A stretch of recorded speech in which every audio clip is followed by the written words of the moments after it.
নদী মোৰ প্ৰথম ভাল পোৱা আল ফুলে বুকুতে সজোৱা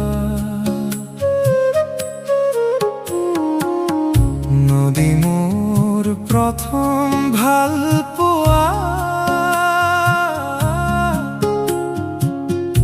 আল ফুলে বুকুতে সজোৱা কোৱাই নহল বহু কথা